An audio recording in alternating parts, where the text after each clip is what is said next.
안녕하세요, 임박사입니다. 여러분들 시험 문제 어떻게 나오는지 매우 궁금하시죠? 오늘은 피부 미용학 기출문제에 대해서 준비를 해보았습니다. 제가 기출문제를 함께 풀이를 해드리면 문제를 어떤 식으로 이해를 하고 접근을 해야 되는지, 헷갈리는 부분은 어떤 포인트들이 있는지를 중점적으로 살펴보시는 것도 좋은 방법이지 않을까 생각을 해봅니다. 함께 풀어보시면 알겠지만 좀 헷갈리는 부분들이 나와요. 그 부분을 어떻게 헤쳐나갈 수 있는지 저와 함께 해보기로 해요. 바로 시작해 볼게요. 1번, 디클렌징의 효과에 대한 설명이 아닌 것은 피부 표면을 매끈하게 한다. 각질 정리하니까 매끈하게 되죠. 그럼 나 면포를 강화시킨다. 면포가 뭘까? 맞아요. 여드름 씨앗이죠. 디클렌징을 하면 면포가 강화되나요? 아니죠. 면포가 잘 배출되겠죠. 세 번째, 혈색을 좋아지게 한다. 피부 표면에 각질이 정리가 되고 필요한 제품들이 얼굴에 잘 유입이 되면 피부가 건강해지겠죠. 건강해지면 혈색도 좋아질 테고요. 불필요한 각질 세포를 제거한다. 그렇죠. 각질 세포라는 건 바로 말 그대로 각질이죠. 그래서 틀린 것은 나로 선택하시면 됩니다. 피부관리 위해 실시하는 피부 상담의 목적과 가장 거리가 먼 것은 고객의 방문 목적을 확인. 어떻게 오셨어요? 무엇을 관리하시기 위해 오셨나요? 여드름이요? 신부 관리요? 이렇게 이야기가 나갈 수 있겠죠. 그리고 피부 문제의 원인 파악. 왜 그렇게 여드름이 나셨을까요? 자외선 차단제는 잘 바르시나요? 이런 식으로 문답을 할 수가 있겠죠. 피부 관리 계획을 수립. 그렇죠. 이제 피부 상태를 확인하고 방문 목적을 확인했으면 이제 피부 관리를 어떻게 해야 될지 계획을 수립을 해야 되겠죠. 네 번째, 고객의 사생활 파악. 이건 약간 애매한 문제예요. 사실 고객의 피부 관리를 위해서는 고객의 생활 습관에 대해서 파악을 할 필요가 있는데요. 잠은 몇 시에 주무시는지, 음주는 어느 정도이신지 이러한 것들에 대해서 파악을 할 수 있지만 여기서 이 사생활이라는 것은 좀 예민한 뉘앙스의 단어로 받아들이시면 될 것 같아요. 나머지 가나 다가 너무 확실하기 때문에 정답은 라, 고객의 사생활 파악으로 보시면 될 것 같습니다. 피부 미용실에서 손님에 대한 피부 관리의 과정 중, 손님 피부 관리 과정 중에서 피부 분석을 통한 고객 카드 관리의 가장 바람직한 방법. 그러니까 고객 카드를 어떻게 관리할 것인지를 묻는 질문이죠. 라에 보시면 개인의 피부 상태는 수시로 변화하기 때문에 매회마다 피부 관리 전에 항상 피부 분석을 합니다. 그리고 그 분석 내용을 당연히 기록을 해두고 매회마다 활용을 하죠. 이거는 맞는 말이죠. 그냥 들어도 맞는 말이에요. 근데 가를 보시면 개인의 피부 상태는 변하지 않으므로 여기서 틀렸죠. 두 번째, 나를 보시면 첫 회 피부 관리를 시작할 때 한 번만 피부 분석을 해서 이것도 틀렸죠. 첫 회 피부 관리를 시작할 때 한 번 피부 분석을 해서 분석 내용을 고객 카드에 기록을 해두고 매 회마다 활용하고, 가나다 이게 다 라와 대치되는 개념이에요. 그래서 가나다 다 틀린 것을 보신 것이 맞습니다. 피부 관리의 정의와 가장 거리가 먼 것, 피부 관리가 무엇일까? 개념에 대해서 묻는 문제죠. 안면 및 전신의 피부를 분석하고, 맞아요. 관리하며 피부 상태를 개선시키는 것. 그런데 이때 당시만 해도 두피를 제외한다는 개념이 크게 있진 않았나 봐요. 그래서 안면 및 전신의 피부, 이때 당시는 이게 맞았다고 보시는 게 맞습니다. 얼굴과 전신의 상태를 유지 및 개선하여 근육과 골절을 정상화시키는 것. 근육을 정상화시킨다. 무슨 뭉친 근육을 풀어주는 건가? 이 정도로 이해를 해보실 수 있겠습니다만, 문제는 뒤에 나오는 골절이죠. 골절은 뭐예요? 뼈가 부러진 거죠. 뼈 부러진 것은 여러분 정형외과 가셔야 돼요. 병원 가셔야 됩니다. 그래서 우린 치료를 할 수 없기 때문에 거리가 멀다. 나는 틀렸다. 다를 한번 살펴보죠. 피부 미용사의 손과 화장품 및 적용 가능한 피부 미용 기기를 이용하여 관리하는 것. 피부 미용의 개념에 정확하게 들어맞죠. 그리고 의약품을 사용하지 않고 피부 상태를 아름답고 건강하게 만드는 것. 그렇죠. 치료적 개념이 아니라 관리적 개념으로 접근하는 것이 맞다라는 거겠죠. 매뉴얼 테크닉을 적용할 수 있는 경우는 매뉴얼 테크닉 마사지죠. 피부나 근육, 골격에 질병이 있는 경우, 질병에서 땡. 골절상으로 인한 통증이 있는 경우, 통증과 골절 땡. 그리고 염증성 질환이 있는 경우, 염증도 병이죠. 땡. 피부에 셀룰라이트가 있는 경우, 맞아요. 셀룰라이트는 우리가 해드릴 수 있는 관리 분야죠. 림프 마사지가 가장 좋습니다. 셀룰라이트에 대해서는 문제가 자주 나왔어요. 그래서 이 부분 나중에 한 번 더 다시 짚어드릴게요. 아까 풀었던 문제랑 좀 비교를 해보면, 우리가 치료적 개념에 있어서는 피부 미용 관리의 범주가 아니라는 것을 다시 한번 볼 수가 있겠죠. 그래서 다음 문제를 풀으실 때도 이러한 개념을 좀 인지를 해두시면 도움이 되실 것 같습니다. 포인트 메이크업 클렌징 과정 시 주의할 사항으로 틀린 것은 포인트 메이크업 클렌징 1차 클렌징이죠. 콘택트 렌즈를 뺀 후 시술한다. 콘택트 렌즈 빼야 돼요. 눈에 들어가면 큰일 나니까요. 아이라인을 제거 시 안에서 밖으로 닦아낸다. 맞아요. 안에서 밖으로 닦아내야 이물질이 들어가는 확률이 더 적어요. 그리고 근육별 방향이기도 하고요. 다 마스카라를 짙게 한 경우 강하게 자극하여 닦아낸다. 마스카라를 짙게 하면은 꼼꼼히 작업을 하여 닦아낸다. 이렇게 하면 맞겠지만 강하게라는 표현이 틀렸습니다. 필기시험을 치실 때 가장 주의를 하셔야 될 표현들이 가장 강하게, 세게, 강력하게 이러한 표현들이에요. 그래서 이런 표현들이 나온 것들은 틀린 경우가 많아요. 넘어가지 마시고 문제를 푸실 때 항상 유의해서 살펴보세요. 자, 라 입술 화장을 제거 시 윗입술은 위에서 아래로, 아랫입술은 아래에서 위로 닦는다. 이 말이 뭐냐면 위에서 아래로 그리고 아래에서 위로 닦는다는 것은 가운데로 립 제품을 모아준다 라는 의미가 되겠죠. 가운데로 모아서 가운데를 한번 싹 닦아버리면 입술의 이 경계선 안쪽까지 잘 닦여요. 이것은 맞는 표현입니다.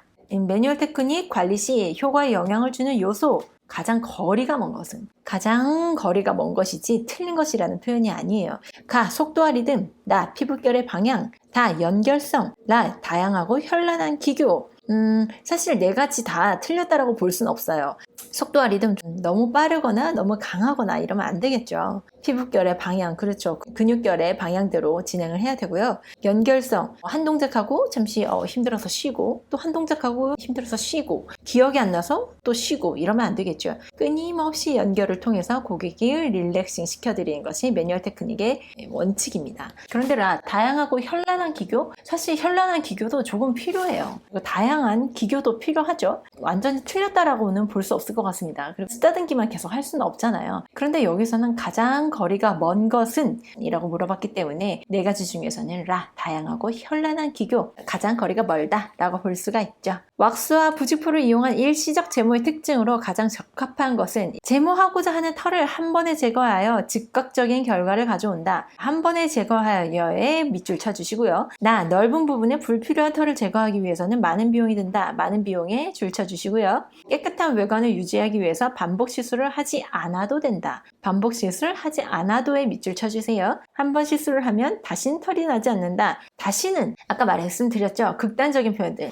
매우 강하게 다시는 이런 표현들은 대부분 틀린 것들이 많습니다. 자, 일시적 제모라고 했으니까 다시는 이라는 표현은 맞지 않고요. 그래서 나는 땡 그리고 다 일시적 제모니까 다신 털이 나지 않는 게 아니잖아요. 다시 해야 되는 거죠. 그래서 반복 시술 해야 된다. 다도 땡 난 많은 비용이 들어간다. 왁스와 부직포를 이용한 거니까 뭐 많은 비용이 들어갈 건 아닌 것 같아요. 레이저가 훨씬 더 많은 비용이 들죠. 근데 이것도 약간 상대적인 개념이라서 조금은 적절치 않지 않나라는 생각도 듭니다. 어쨌든 나도 땡. 한 번에 제거하죠. 쫙 뜯어내요. 물론 자녀 털이 조금 남을 수가 있어요. 그런 경우에도 부직포 한 번만 더 올려주면은 남아있는 왁스로 인해서 즉각적으로 털이 뽑히기 때문에 좀 즉각적인 결과를 가져오는 게 맞죠. 그래서 정답은 가입니다. 일반적인 클렌징, 그냥 클렌징을 의미해요.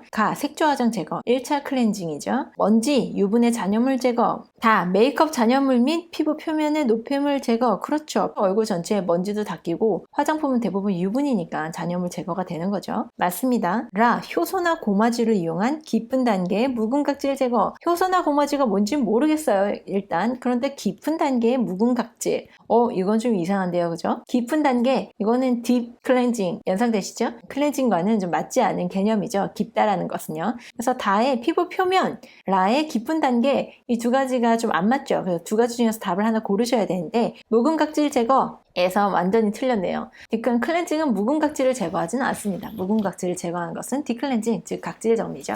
피부 분석 시 사용되는 방법으로 가장 거리가 먼 것, 피부 분석. 제가 이론 정리 해드린 것을 보면 문진법, 견진법 이런 것들이 있죠. 한번 살펴보죠. 자, 고객 스스로 느끼는 피부 상태를 물어본다. 고객 요즘 피부 상태 어떠세요? 요즘 피부 괜찮으세요? 불편하신 점 없으세요? 하고 여쭤보죠. 고객이 스스로 느낀 피부 상태를 알아보는 것은 중요합니다. 관리에 참고도 해야 되지만 고객이 잘못 알고 계신 경우도 왕왕 있어요. 그런 경우에는 정확하게 알려드리는 게 중요하죠. 그리고 스파츌라를 이용해서 피부에 자극을 주어본다. 스파츌라 같은 막대나 면봉으로 피부를 눌러보기도 하는데 촉진법이죠. 이 촉진법을 해서 고객 피부가 어느 정도 탄력을 가지고 있는지 살펴볼 수 있고 여드름 염증 같은 경우에도 살짝 눌러보면 통증이 있는지를 알아볼 수 있기 때문에 스파츌라로 촉진을 해보는 것도 많이 쓰이는 방법입니다. 자, 세안 전에 오드램프를 사용하 측정한다. 오드램프 피부 분석하는 기기 맞아요. 그죠? 자외선을 쬐우면 피부 상태에 따라서 나타나는 색깔이 달라지죠. 오드램프 측정한 게 맞아.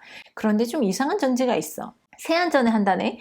일단 별표 쳐두죠. 라, 유수분 분석기 등을 이용해서 피부를 분석한다. 자, 유수분은 어떤 피부의 하나의 지표죠. 이것도 맞아. 그럼 틀리게 볼까? 바로 한번 다시 가볼까요? 그럼 메이크업 하고 가도 우드램프를 하면 그대로 나올까요? 아니겠죠. 제가 정리를 해드렸죠. 모든 피부 분석은 클렌징 후에 하는 것이 맞습니다. 가끔 긴장을 하시면 세안 전에, 세안 후에라고 읽으시고 잘못 선택하시는 경우가 많아요. 그래서 피부 미용학에서는 틀리는 문제가 없도록, 그래서 합격을 하실 수 있도록 꼭 꼼꼼하게 읽어보세요. 자, 슬리밍 제품을 이용한 관리에서 최종 마무리 단계에서 시행해야 하는 것은 슬리밍 제품을 이용한 관리가 뭔지는 잘 모르겠어요. 그죠? 우리가 각 샵마다 어떻게 슬리밍 제품을 이용하고 관리를 하는지 알 수가 없고 또 제품의 매뉴얼에 따라서도 다를 수 있기 때문에 이 부분은 내가 헷갈릴 수 있어요. 하지만 뭔가 통상적인 관리 과정이 있겠죠? 겁먹지 마시고 끝까지 보기를 한번 읽어봅시다. 분명히 답은 있을 거예요. 가, 노폐물을 제거한다. 최종 마무리 단계에서 노폐물을 제거한다고? 노폐물 제거하는 건 클렌징의 의미죠. 그래서 최종 마무리는 아닌 것 같아요. 첫 번째 단계라고 볼 수 있죠. 진정 파우더를 바른다. 클렌징하고 진정 파우더를 바른다. 일단 두 번째 단계는 아닌 것 같아요. 진정 파우더를 바른다. 별표를 한번 쳐줍시다. 세 번째, 매뉴얼 테크닉 동작을 시행한다. 매뉴얼 테크닉은 피부 실기만 살펴봐도 관리의 중간 단계에 놓여져 있죠. 클라이막스라고 보시면 될 것 같아요. 최종 마무리 단계는 아닌 것 같아요. 이것도 땡. 슬리밍과 피부 유연제 성분을 피부에 흡수시킨다. 슬리밍과 피부 유연제 성분을 피부에 흡수시킨다고? 이건 역시 관리의 클라이막스인 것 같아요. 피부에 흡수를 시키고 나서 마사지를 한다거나 아니면 마사지를 하고 나서 근육을 좀 풀어준 다음에 슬리밍 제품을 바른다거나 이게 있겠죠.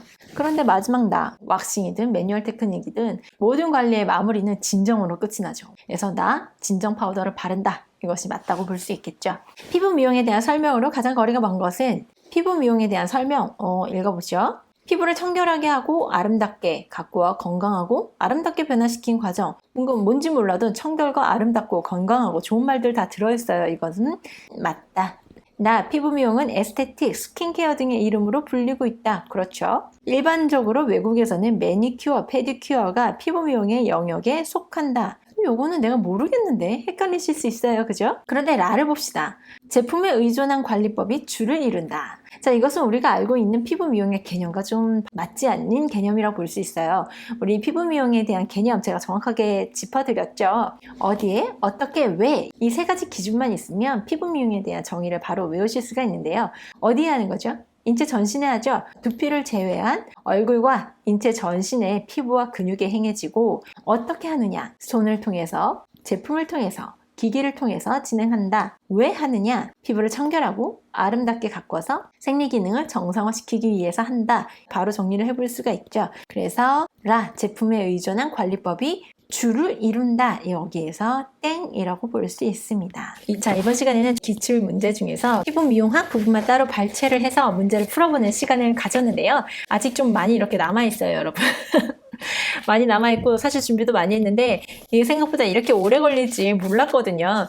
이게 혹시 괜찮으시면 다음에 피부 미용학 2탄 더 준비를 해서 제가 나머지 기출문제도 함께 풀어드리는 시간을 가지도록 할게요. 기출문제를 함께 풀어보셔서 아시겠지만 문제 속에 있는 표현들, 가장 적합한 것 혹은 가장 거리가 먼 것 이런 표현들에 항상 주의를 하셔야 되고요. 그리고 보기 중에서 극단적인 표현들 있죠. 보기는 주의해서 살펴보시는 것이 좋습니다. 그리고 문제를 푸는 사람과 문제를 낸 사람의 의견이 좀 갈릴 수 있는 문제들은 한번 출제가 되었다 하더라도 다시 출제가 되는 경우는 거의 드뭅니다. 항시 여러분들이 보셔야 될 건 가장 명확한 것, 개념 정리, 목적, 의미, 순서, 이견이 있기가 참 어려운 이런 부분들 위주로 문제가 많이 출제가 되기 때문에 문제를 많이 풀어보신 것도 중요하지만 끝까지 개념에 대한 정리를 놓치지 않으시기를 당부를 드리겠습니다.